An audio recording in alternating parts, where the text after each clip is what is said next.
Tuning in to the online broadcast network, AFTERBUZZ TV. Over 20 million weekly downloads in over 150 countries, and your number one source for after-show entertainment.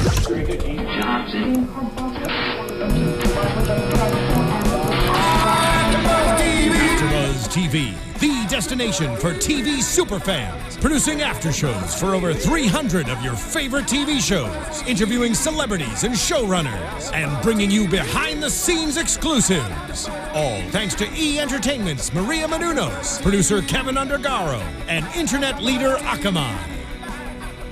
Now, let the buzz begin! Hey there, Mad Men fans. Welcome back to the Mad Men After Show here on AfterBuzz TV, talking about Season 7, Episode 13, The Milk and Honey Route. I'm Matt Lieberman. Joining me, finally, I think, for the first time this season, the whole panel is here. Sterling Cates is here. Hello. Mr. Joe Braswell. I'm here. And Joe Sanfelippo. Nice to be here with you guys. Yes, just in time for the penultimate episode of the entire series. Last week was the anti-penultimate. This is the penultimate episode. And what a great piece of television. A lot of people are intensely debating the quality of this episode, largely based on how much, when they're watching a show, how much does it matter to them that the ending be something that they like and not what the creator wants. I think a lot of people were frustrated with the meandering nature of Don's story this week, but the important beats that it brought out and the active changes that it provided, I think, made it worthwhile. It's interesting to me that we have been in his capable hands for how many seasons now? We have all agreed collectively this is probably the best show that's ever been on television, and somehow or another there are a certain percentage of people that don't trust him to end it. Well, it's very strange to me. It's like this. We've been in the hands of I think probably the best television artist the world that we've ever seen. Ooh. I don't think that's. I don't think that's somebody likes hyperbole. Slow down, everybody. I mean, it's. Let's be real. This is it. Have you seen a better show than this? It depends on what you're calling better. Okay, show, but from my 2 cents, it's a top 5. My 2 cents. This is probably the best piece of television I've ever seen, and I completely trust that whatever the ending is going to be, it's going to be brilliant. And I have no desire to second guess him. It just doesn't make sense. Tours, Family Matters. Urkel. Boom. I get with that. I agree with you. I stand corrected. I agree with you. I think that we're just in this mode because when it comes to in these series, Matt and I were talking about this off air. Like you put so much equity, so much of your time into this 7+ years and seasons. Everyone has their own idea of how this story should end, and we're also conditioned through all these shows for things to end with a bang. I mean, this isn't Breaking Bad. Right. We're not ramping up to something big. I mean, penultimate episodes are usually used to sort of set up this grand big boom, and this isn't that show. It never was that show. Right. Never was that show. So relax, everybody. Yeah. It was Sterling? I don't think there's going to be any sort of crazy twist. It's the hardest show to predict ever. But I think it's going to be a great story no matter what. I'm not, I was reading all the predictions online, but at the end of the day, it's going to be whatever Weiner wants to do with it, and we can't really change that. So. Yeah. The fact is, whether we're happy with it or not, whatever ending he chooses will be the correct ending for this story. As somebody who crafted it so incredibly deliberately and had such intense control over the whole thing over so many years, over, what is it now, 9 years? 7 seasons, one of them broken out over 2 years, 1 year missed entirely. Yep. The fact is, it's going to be whatever it's going to be. I think that this episode was incredibly effective at closing out 2 stories, giving us some important story beats that we've wanted for a long time, and next week's episode, I'm banking on a time jump. I don't know how you're going to close out this story in the next month or so of Don Draper's life. I just don't. I hope you don't get a time jump, because I feel like we've got some closure in just about all of our characters. I mean, you can even make the argument that wonderful walk down the hallway of Peggy's was pretty close. And to me, that's potentially that's the end of her character. I'm okay with that being the end of her story. Right. As much as I'd like to see her and Don together again, but I think we've got ends for everyone. If we see whatever this end for Don is, I would like to see how he gets there. I don't want to see him arriving. I don't want to see like a jump and he's wherever he is, and then we start from there. I would love to see his moment from that bus stop to wherever he's going to be. I mean, there's been all kinds of analogies to the Odyssey with this, and he's on this sort of vision, like this walkabout through a Norman Rockwell painting or whatever he's doing in life now. But Homer, in the Odyssey, he came home, and so we feel like Don's got to come home. And the question is he going to come home back to the advertising world? Is he going to come home back to family? Or is he going to come home to California, which is where Don Draper was born? Don Draper belongs. It's where he's been journeying this whole time before this grand detour. Right. He's got to somewhere climb to the top of this building so he can jump out and fall from the... No. He's not going to do that. I did not see that happening. No jump. All right, we're going to talk about Don third. I want to talk about Pete, who has come so far. Remember Slimy, Skeevy, cheating on his fiancée, Pete, from episode 1, and the man who he has become today? Yeah. It's such an incredible transformation, and I think no scene speaks to it more than the scene between him and his brother at the bar. Yeah. When he's skipping out on this this second interview set up by Duck, who tricked him into going to a job interview in the first place for Learjet, who we know becomes an incredibly huge and successful company. Yeah. And he realizes that his brother is skipping out on him to go have sex with some woman, even though he's married. And he poo-poos it, and he's like, why do we do that? Why do we want to do that? And I love the simple answer, because Our dad did it. Dad did. Yeah. And I saw the way women looked at him.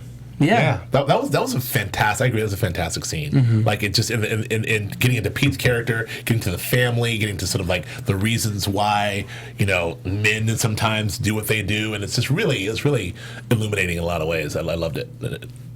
No, it speaks to all of us on a real basic level. Because who can you be more real with than your brother? I mean, there's no one. You grew up together, so there's no reason to fake it. It's your brother.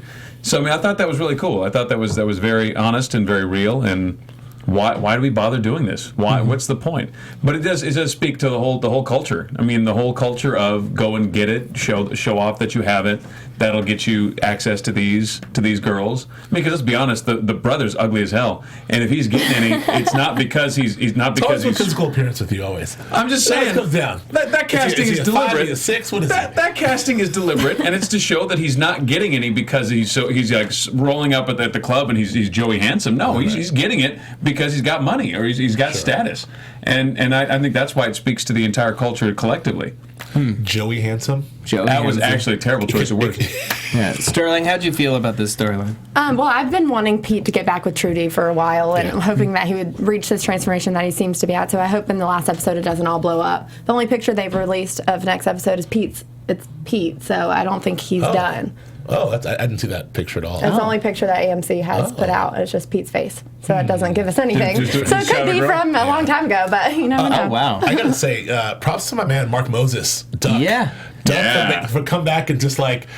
I mean, that was just a great skip a everything. beat. Yeah. The beat. He's a little drunk. He's doing his thing, and like fresh off Homeland. Like it was good to see Duck Phillips. Well, that's the beauty of this show, and it's the thing that people who don't understand it get upset about. It's just that people don't change on this show because in life people don't really change. Right. You try and you move in just little increments, or you get more or less depressed. But really, at your nature, you're still the same. And this is a guy who fell off the wagon now 7 years ago and never got back on. Is still outrunning his demons, one paycheck at a time. Just has to close one deal and then he'll be set through the winter. Get me through the winter. That was the most grim line I've ever heard. It was really grim and it was really sad. But I tell you what, Duck is really good at what he does. Duck, man, even in a drunken haze, he's like the chess master, like putting it all together. He knew that Pete would be a perfect fit for Learjet. You don't even know you want this yet. Let me show you. And he had that very perfect last line, like with a poignant line at the end where maybe the game-changing line where he says,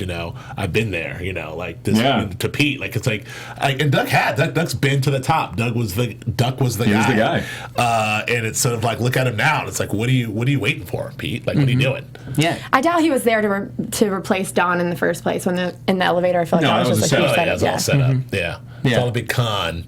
No, he was waiting for Pete to get on the elevator. Come in the building, and then he followed him inside. Yeah. Duck, man. Duck's working. Duck's working. But the scene between him and Trudy, all of the scenes between the two of them, and last week we were talking about how we wanted them to get back together and how we were predicting that a reconciliation was on the horizon, and I couldn't be more... it was giving me chills watching him say, I never loved anybody else in my entire life. It's only you. I said it to you 10 years ago, and I'll say it again. I do. And I'm like, oh, God damn you, romantic Pete. I never thought I'd see romantic Pete. How did Pete become one of my favorite characters? I have no idea. Yeah. And he's had a triumphant season. but at the same time, I was rooting for Trudy when she was like, basically, F you. Right. Why on earth would I ever let you hurt me again? Blah, blah, blah. I'm like, you're right, girl. You're right. Yeah, And then you're right. And then You're right. You tell him, girl. And then he says I do, and I'm just like, oh, kiss him, and then they do, and I'm like, oh, I'm so excited for these But two. it's not like she was living the life either. I mean, she wasn't having that much fun. No, she's unhappy in Costco. She's been complaining that she can't make any friends because the husbands all want to hook it up, and I mean, she's in that she's been in divorced widow. I'm not sorry, divorced lady purgatory, and so yeah. But what was the line she said? I mean, I think it's sticking up for Trudy. Like she was sticking to her guns. And I want to turn the lights off. What did she say? Like I envy your ability to be sentimental. Yeah, to view everything sentimentally, where I see everything as it was. Yeah, that was a stone cold like F you, and I loved it. But props to Pete, man. He gave that full blown Nicholas Sparks speech right there. Yeah, say it with your. He said, "Say it instead of with just your eyes." Yeah, say it. That was the line. And Matthew, whoever wrote that, Matthew Weiner wrote this in a He wrote and directed it. But that was on some Nora Ephron, Nicholas Sparks shit right there. That was the line. I usually don't fall for that stuff, but I was like, reaching for the Kleenex. Yeah, for me, I was like, oh dang, I don't know what I would do. Let's go. I'll go on that jet with you. Maybe my eyes were saying it. I'll forget that hairline in a second. Hey, man. That's grim. No, I'm so happy for these two, and I hope that nothing bad happens. We got some thoughts here from our executive producer, Kevin Undergaro, who asked that we read them on the show. And he says, Pete reconciles with his wife on a deal set up by the shady and unstable suit, hoping this works out that one of our Mad Men is redeemed, but really scared for the other shoe to drop. I don't see that happening. We need some happy endings here, and I feel like Pete, as a reward for learning how to be a good person, gets his. So he's the morality play. Pete's the morality play of the show. I mean, I hate going on internet on this chat room, comment room. But there's a lot of chatter on the internet about Pete is just gonna end up cheating on her in 9 months, or they're gonna end up back in Manhattan or whatever, or But we only have an hour left of the show. Well, I know, but this is the thing. And this is what one of my ex-colleagues in Grantland pointed out. Chris Ryan, he's talking about how noted that Pete's parents both died in bizarre travel accidents. Oh boy! Like his dad died in a plane crash. Yeah, and his mom died in a weird cruise ship accident. Yeah. So dad died in a plane crash. All this talk about dad, they jump on that Learjet. And I read something today that there was in Wichita. There was a plane crash in October of 1970. Yeah. And where all the Wichita State football players died and 16 others. Oh no. And the same date. And they're moving to Wichita. It was just Yeah. Oh no. It's all this plane crash. What if they moved to Wichita and he gets in a plane crash? Oh, no. Not a huge endorsement for the Learjet Corporation, but I don't know. So, but I like that. What I do like about this, look, what I do like about that is I think that this is their ending, or at least this is something we can aspire to, and then when the show's over, we can make our own ending. Like, oh, that plane probably crashed, or they're in Manhattan, or who knows, or maybe they're happy. That's what's beautiful about it. Just like Matthew Weiner's mentor, David Chase did in The Sopranos. With the Black, it's like, you have your own ending out there. Yeah.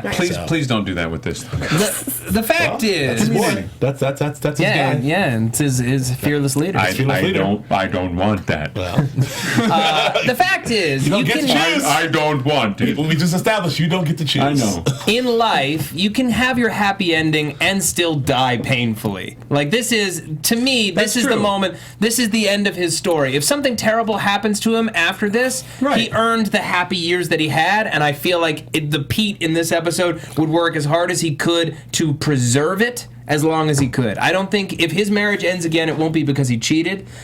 Maybe they'll just stay together till Tammy's old enough to go off to college, and they'll get divorced because they're like, ultimately it just doesn't work out. But I don't think we'll ever know. I have a feeling. We don't want to. It sounds like a good segue into Betty, the dying painfully and having a... Yes, well, we'll get to that in a moment. First things first, we need to talk about iTunes. Your favorite part of the show. Don't you dare fast forward. Don't you dare skip ahead. And you know why. Because this part of the show and what you do my as favorite a part of the show. When you go to iTunes and you rate and review this show, when you go to YouTube and you subscribe to this channel and upvote, hit that like button. No one.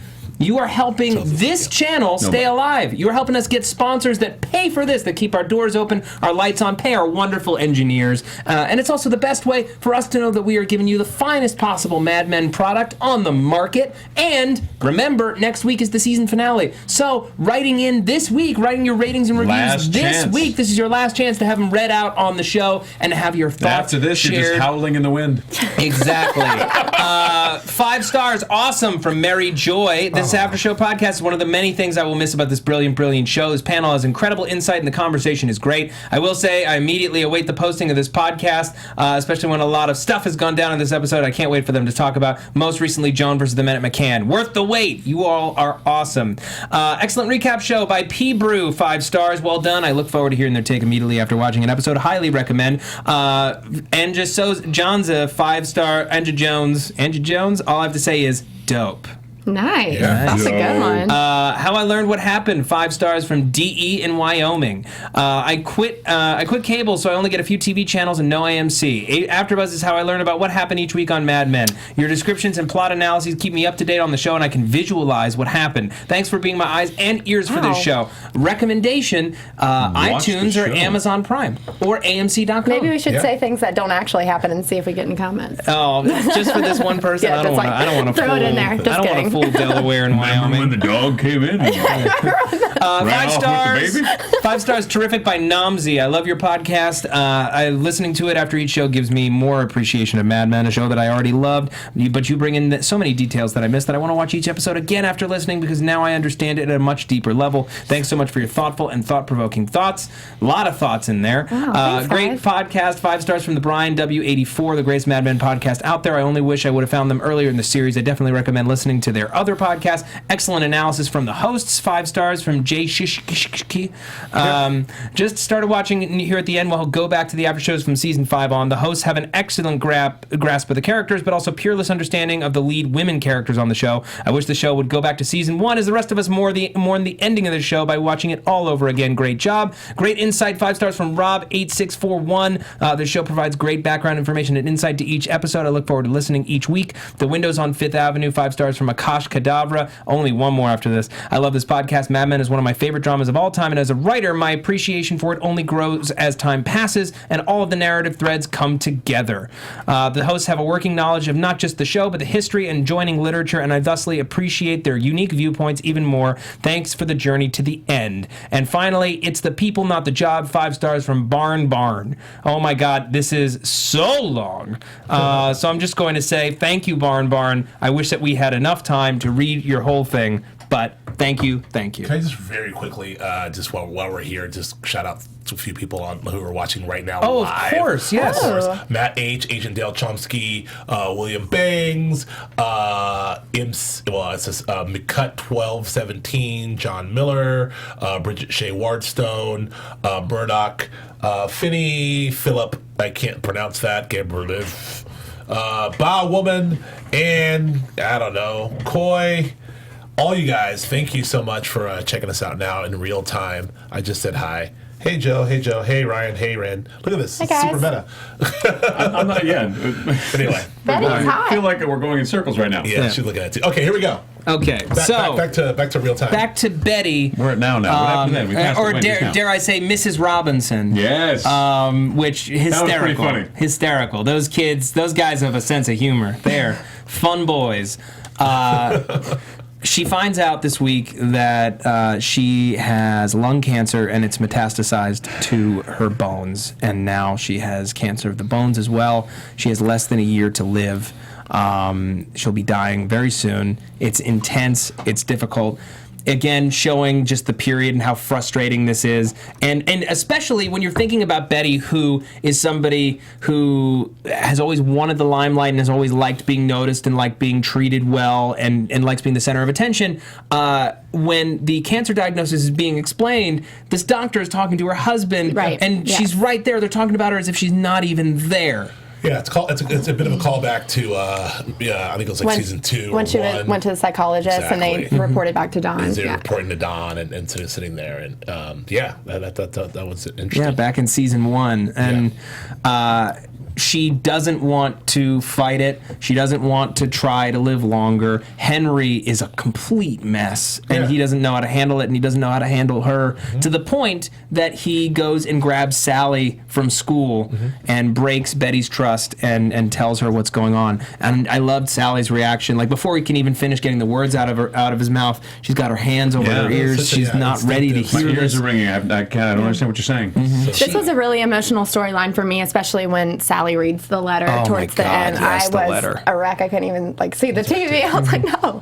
But I think that Betty I see this a lot in this episode, especially, is stronger than I know I have given her credit for. And she's definitely been, one who cares a lot about her appearance and how she looks. And even in the letter, she says, how I like my hair, make sure they do it right. And so if she's going to be struggling for 9 months, and she can go on with the treatments, but she knows it probably won't work, and she doesn't want to be viewed as weak or anyone to see her not in tip-top shape. Well, so you can't really, and she has that control over the situation, and she hasn't really had control over anything ever. You get to choose. You're 100% right. And if you're in a position to choose how you want to go, I read a statistic that said 70% of doctors decline chemotherapy, that decline any kind of cancer treatment when they know that the outcome is terminal, because they know exactly what the life is going to be in the interim. And most of them say no, there's no point. So, and I think that's interesting, because that is, you are choosing how to spend your last, and you're 100% right. She has had so little control over so few things that is something she's going to take control of, and she's absolutely going to take control of it all the way to the end. Here's exactly what I want to be in. I want to be in this dress. I want to be interred here, intact. No embalming. Don't have them take my stuff out. This is where I want to be. This is how I want to be remembered. Yeah. And that's it. I don't want you to remember me sick. I don't remember. That's all in there in the subtext. You don't want you to remember me any other way. I gotta tell you, this scene, I'm with you, Sterling, it just completely ripped me apart. I mean, not the scene. I mean, that whole storyline. Right. Yeah. I mean, Betty with the big casino, is not what you want to see. And you're reminded in that moment not only the mortality of these characters you spend so much time with. So there's a certain finality to we're ramping towards the end of this, but to actually have it end with someone being diagnosed with a terminal disease. It's not like she died unexpectedly, which is what we expect from television shows. Right. But it was it gave us time to sort of really reflect with Betty, on what she had, her relationship with Don, about they just saw each other, the relationship with Sally, and the dignity in which she sort of handled the whole situation, seeing how Henry, in his own way, tried to handle it. That scene about, what would Rockefeller do? And Betty, she's he would die. Yeah, that was all man, really great acting, and it was great to see January Jones get something really good to do, in terms of acting. I thought she was fantastic. And echoing what you said, the scene with Sally was fantastic. But that end scene, the letter. Oh my God! Man, that letter just broke me down. I can't even think about it right now. I was tearing up. What I can't figure out is, did she say, read this when I'm gone? Yes. Read it when I'm gone. So she opened it. So she opened it early. She opened it early. We see her at the end walking up the steps, and she kind of is having a hard time. Right. Because I was steps are very symbolic too. Not when I'm gone from the room, Sally. She's gone.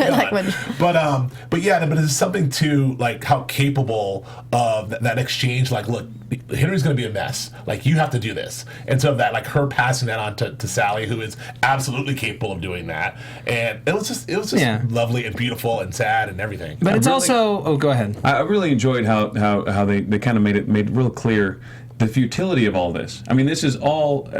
It's a little bit of a downer. I walked away from that episode very, very, very depressed. The whole thing. It's also 1970.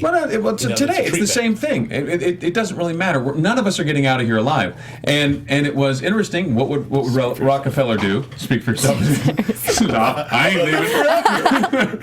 But what would Rockefeller do? He would die. And it was interesting that scene in the car outside the hospital. Henry's. I'm going to call this guy, and I'm going to call that guy, and I'm going to do this, and I'm going to do that. And it's not going to matter. There is nothing you can do to get out of this. And I think there's such a finality to that. And it's something that we don't really deal with as much in TV, because a lot of us live in La La Land. We don't want to face the reality. This is happening to everybody, and I like the way the show really did that.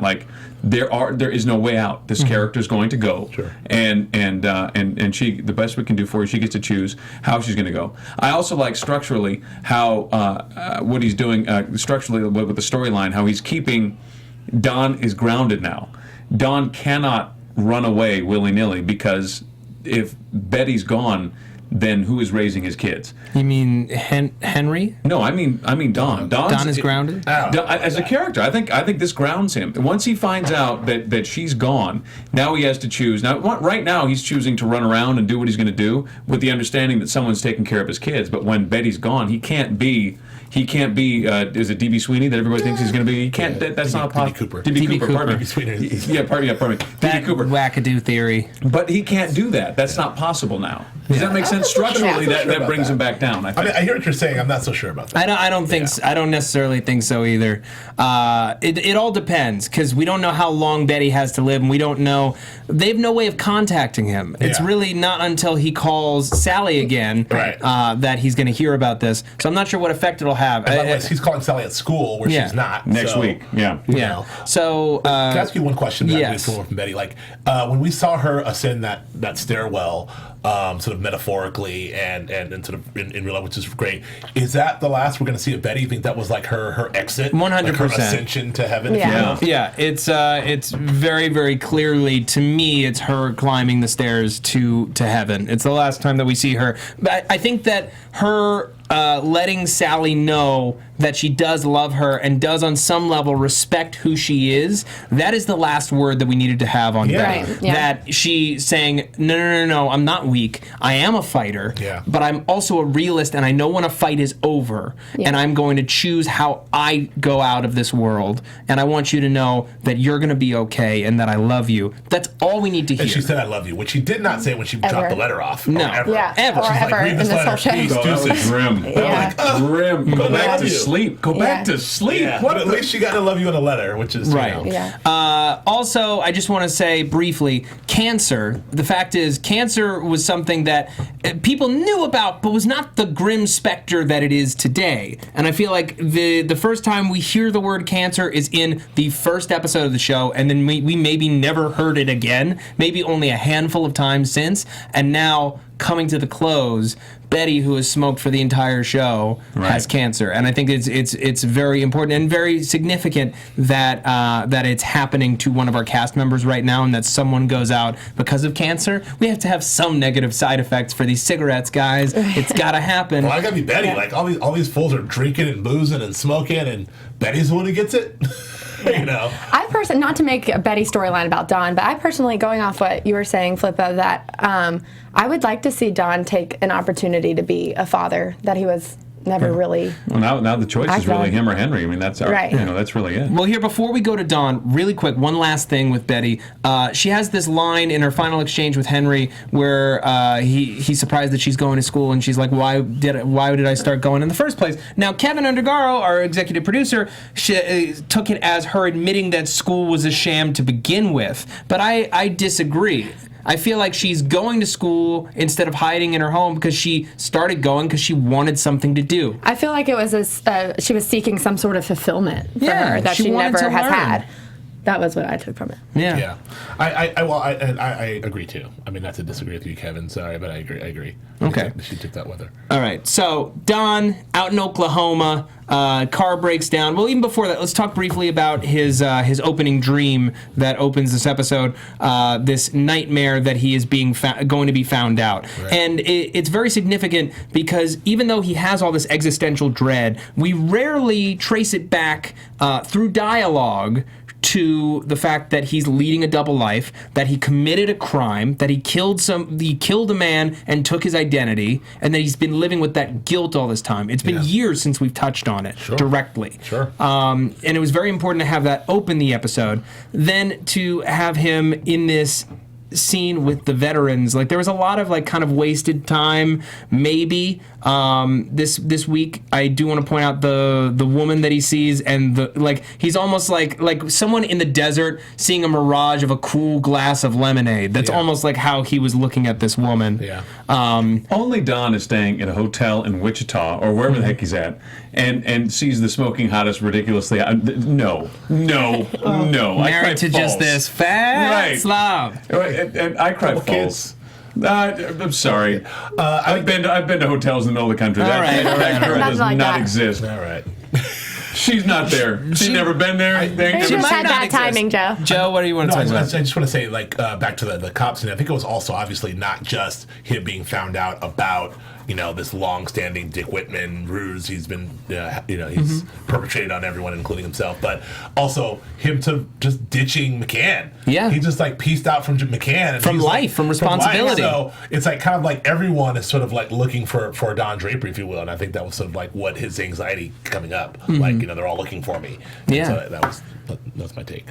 Yeah. But it was good to see him, resist the easy drug this week with the woman. Granted, he still drinks like a fish, but still, it's you gotta handle your addictions, whatever's killing you the fastest. Sure, man. And getting into these horrible relationships was certainly maybe killing him faster than the drink, as fast as that's killing him. He seemed to get a kick out of that hottie that jumped out of that cake, though. Oh yeah. That was grim. Lots of grim things. I loved it. I thought it was super funny and interesting. I'll get her your number. I'll get you taken care of. I'll make you a friend. Just like these guys in the middle of the country whooping and hooting, hollering at this wonderful, lovely woman who's has pear shape. But that's not a. It's just a surprise that she's popping out of the cake. That's all. But I honestly, I love that scene. It's another great splash of color in this show. It's who we are. That's what I loved. You're 100% right. We are America. This is who we are. Yep. These are the American Legion guys getting together. And in this small town, this is the one woman who is willing to pop out of cakes for money. That's who it is. Yeah. And you got to think that they knew her growing up, too. Well, that's They probably seen her pop out of a cake more than once. Oh, yeah. She's popped out of cake. I've seen that move. Tossed that glove from behind the thing. Yeah, absolutely. Yeah. Okay, so I want to talk about Don's relationship with this the maid boy, this little con man, and we got a double dose of grammar last night on TV between him saying what is it? Anyone versus no one, or and then Stannis Baratheon on Game of Thrones saying fewer instead of less enemies. Right. Which made me really happy because I'm kind of a grammar Nazi. But this young kid who could become a Don Draper himself. Yeah, he's like a Dick Whitman meets Spider from meets Sal Mineo. He's like Spider from Goodfellas. No, I had him as Mr. Ripley. Meets did you? Ripley meets Spider from Goodfellas. There you go. We got it. We got there. And Don was reading The Godfather, by the way. That was what he was reading in the Mario Puzo. Mm-hmm. But yeah, that kid, that all that was really, really, really, some really great stuff in terms of like that interaction with him. He had that sort of like I'm taking this kid in my wing and kind of a fatherly, correcting the grammar, but also completely on to him. And then obviously that stuff at the American Legion when he confronted him. I mean, I have to jump ahead, but when he confronted him and sort of told him like basically your game is busted, like you're the worst comment ever. You should go get that money and sort this thing out.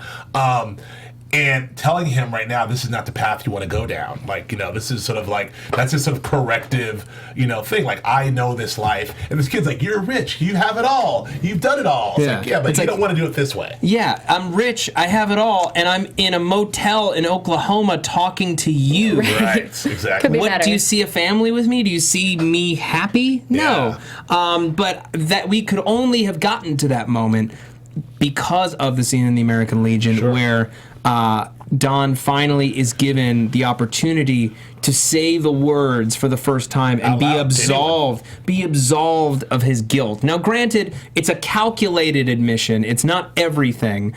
And it's in a place where the admission could genuinely hurt him. These guys who later tuned him up anyway because they thought that he stole their money, could have taken it the very wrong way and have been like traitor and beating the hell out of him. He was uneasy there the whole time. Like, he was kind of uneasy to say a word. Well, he was nervous they would recognize him, too, or the guy that was there, too. Yeah. He was like, oh, no. Then he's like, I was lieutenant, which is a lie. Then he did the whole, where and when he was there. And then finally, once he threw the close was clear, he started to ease up a little bit and drank. But it was only until that whole, poignant moment of, this, you do what you have to do to survive. Yeah. Or to get home. That's what they kept saying. That's all that matters. It's the name of the game. Matters. And that was, I was really expecting, in this moment that we finally had of Don Draper saying the words out loud after 9 years or 7 seasons, or we finally hear it. I was really expecting more of like a Daniel Plainview, like, There Will Be Blood moment, and he's like, I abandoned my boy. That whole There Will Be Blood. I thought it'd be more dramatic, but it was kind of like,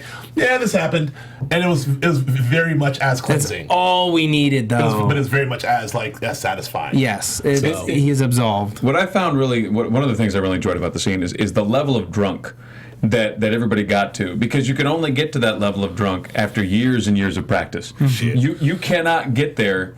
You'll overshoot it. If you're a young kid and you're trying to get there, you overshoot and you end up puking in the gutter. If you undershoot it, you just get to a smiley place and you go home with your wife. But that is a special level of drunk that you can only get after 20 or 30 years of working at it.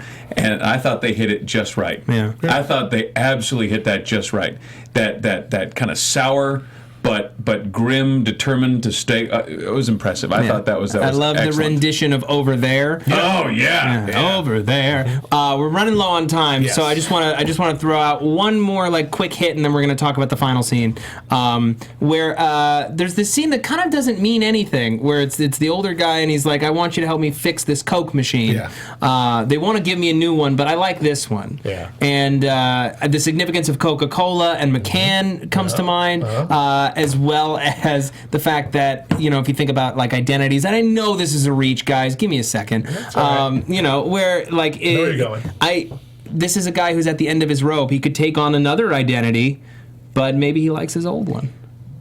Well, if he'd stayed as Dick Whitman, he would probably be somewhere fixing Coke machines as opposed to selling them as Don Draper. Yeah. Well, the Coke thing, again, the internet's on fire with this whole, when he comes back, he's got to come back from this journey. Is he going to come back and be like, I have the new slogan, Coke is it. Or, I'd like to teach the world to sing. Yeah. He's the ultimate ad man, and that's it. I'd like to teach the world to sing. Is it he comes back I saw every face. I am gone. And the key is to make new Coke. Right, and he wins advertising as Don Draper. Or does he come back and take Sally to Madrid or whatever? So that's kind of what the internet's buzzing with now, because there's all these hints of he's going to come back with the new Bud Light slogan. He's going to come back with the new Coke slogan. He's done with slogans, people. Let's get used to it. Is he? He was in advertising. He was in advertising. Here's what I'll say. I don't want to show the top. Here's what I'll say. I think that in season 6 or 7.1, we saw Don could not get away from the game. He was at his happiest when he's banging out tags, and this is all he knew, and he loved it. I think Don really loves that stuff. I think Don loves creating and doing that. I think that's a part of who he is. He just doesn't like all the stuff that comes with it. I feel like if he can get to a place where he really sort of believes in himself and believes in sort of the creation of of what he's doing, I think he could be happy. And I don't know. I'm not saying he's going to come back with a Coke slogan, but I don't know that he I hate advertising. I don't know. So maybe the Godfather's symbolic. If every time I get out, they pull me back in. Is that what you think? Maybe. All right. Last scene of the show. Yes. Okay. He gives the kid a ride to a bus stop. A bus stop so remote that it doesn't even have an enclosure over the little bench, and instead of letting the kid out, he tosses him the keys to his caddy. He says, "Don't waste it," essentially, and gets out of the car. Kid drives away, and Don smiles very broadly. Now, there's two things I want to ask, and there's maybe things I don't know about 1968, 1969. Pink slips in the glove box. Sure. There was no need to transfer titles at that time. Apparently, you had the slip, you had the car. Yeah, pretty much. So you just whack somebody, take their car. That was how we did it. We've seen green. We're racing for pinks. We're racing for pinks. Racing for pink slips. I get it. All right, that's fine. I'll accept that. I love the symbolism of the car in general. I love that caddy because there is no joy in that car. Mm-hmm. It is a gray, slate gray, ugly Cadillac. It is not a good-looking Cadillac. They made prettier cars in for that 3-year period. I think. I don't think it's particularly good-looking. They had prettier colors. They had better interiors, but they chose its physical appearance. It's just a symbol, I think. If that car popped out of a cake, you'd make fun of it. I would car laugh. 6 or 5. I'd say that car's a 3.5. All right, good. All right. This is my point. This is a car that has no joy. It's just a status. It's just a status car. And at that time, GM was making cars all on the same platform. You had Oldsmobile, Buick, Chevy, all on the same platform as Cadillac. Get to the point. And basically, the only thing you bought was the status. And so he's giving away not just his car, but he's giving away that gray, bleak status symbol. Mm-hmm. Take this. All it is status. I never had any joy in it. It's just a status. Fair. Yeah. Fair. I'll buy it. He shed the last piece of his life, other than, of course, his money, which a bunch of reviewers are talking about. It's problematic that we don't know how much money he has. Don't you have anxiety about I have anxiety about it, but it doesn't really matter. It doesn't matter. He left between $1 and $3 million back at McCann. He gave $1 million to Megan. So where's he at? So he's got like, probably a few 100,000. A few 100,000 at least. That's a lot. $6 a night in hotel rooms. Like that's you a long way. You can do Kansas up. Very quick question for you. Like, when he brought back that money, did they know that it was Spider the kid that took it, or did they think that Don took it? That last scene when he's like, "Here's the money," he's like, "Here's your keys," and the kid's like, "Pack, I'm coming with you." I didn't get if. They never really cleared it up. I don't know. I don't think it If they thought mattered. it was Don, or I don't if they think thought it mattered. Okay. I don't think it mattered. I think the guy was definitely ashamed that they had tuned him up, Right. And didn't put up a fight when he said he wasn't paying. Sure. So I don't know. I think that ultimately the guy realized that maybe they had jumped the gun on blaming him. Phone book to the grill. Yeah. Jill. Right. Boom. Any other thoughts on Don giving away this car and why he's smiling at the end? I just think that he is like. I think that he's really sort of like Joe said. I think it's just he's cleansed. He's free. Like this is the last Divesting piece himself of all left. of that And stuff. This is sort of He why can go anywhere right now. Yeah, this is sort of why he went on this journey. He's sitting at this bus stop. He's got like he's free. Like he started with the whole Jack Kerouac. Was it Jack Kerouac on the road? Yeah, Jack Kerouac on the road. And so I think that that's kind of where he is, and I think that he's achieved this happiness, which leads me to believe that he's like, okay, now I can go home. All right. Yeah. So we'll see. But I do want to say, though, that beautiful freedom, right, that moment that he had, it's not real. He has kids. Mom is dying. That life, that Don Draper life, even if he wants to pretend that it didn't have consequences, it does. Those people are real. They exist, and they need to be taken care of. Right. So, I mean, we can say that he's divested himself of Megan with $1 million check, but he has not divested himself of his children. And those are real people, and they're out there, and he created that as Don Draper, and that's real. That's not going anywhere. And I don't think he wants to forget them, though. He's calling them. He wants to get the boys before they go to sleep. Right. So I think he might end up going back, or at least take them to California. Yeah. Something. Something like that. I mean, assuming Henry can't handle it, I don't think Henry's going to, just give up. Yeah, that's true. All right, we got to go into predictions. Okay.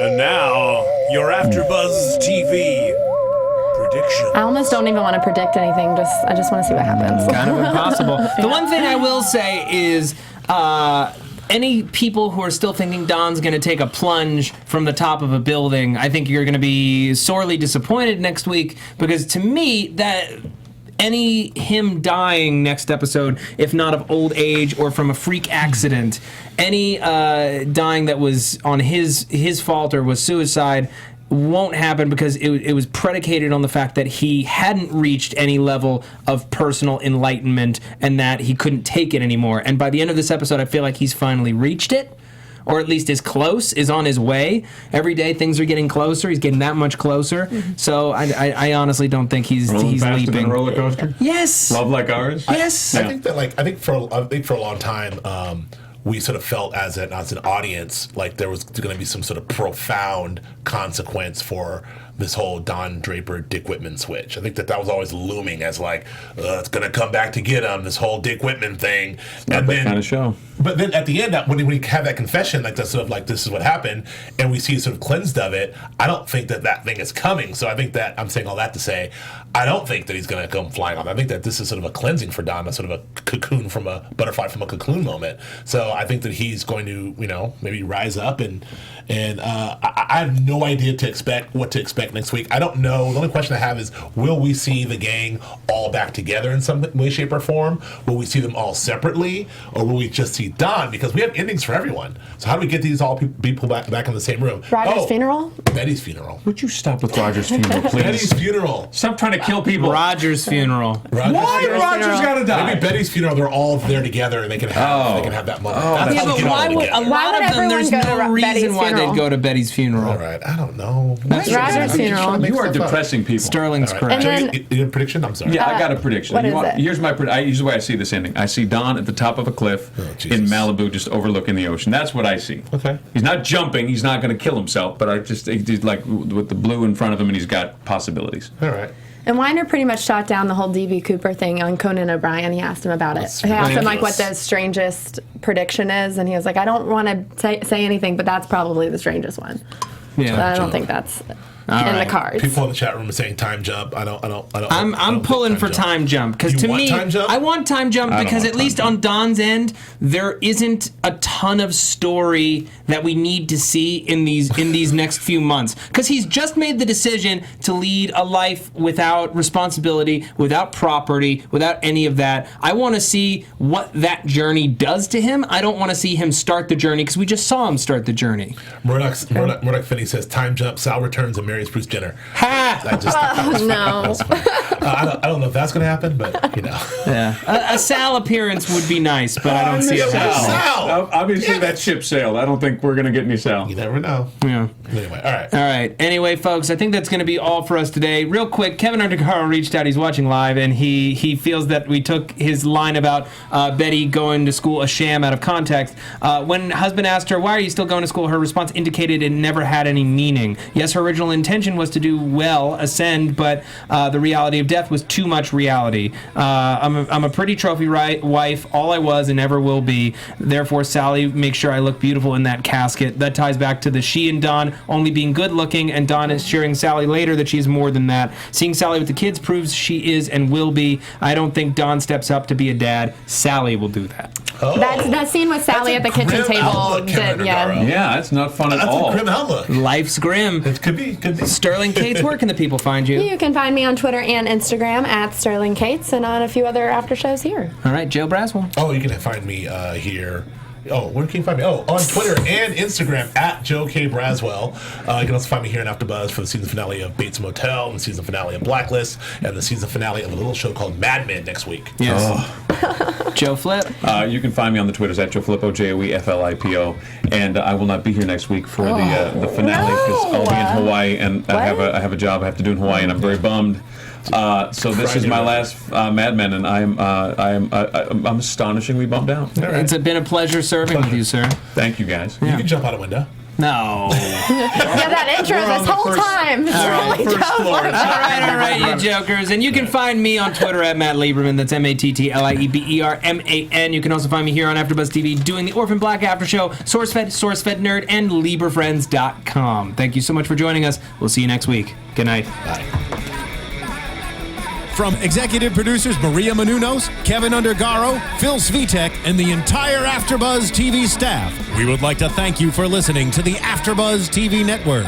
To watch or listen to other after shows and post comments or questions, be sure to visit AfterBuzzTV.com. I'm Sir Richard Wentworth, and this has been a presentation of AfterBuzz TV. Buzz you later. The views expressed herein are those of the hosts only and do not necessarily reflect the views of AfterBuzz TV or its owners or principals.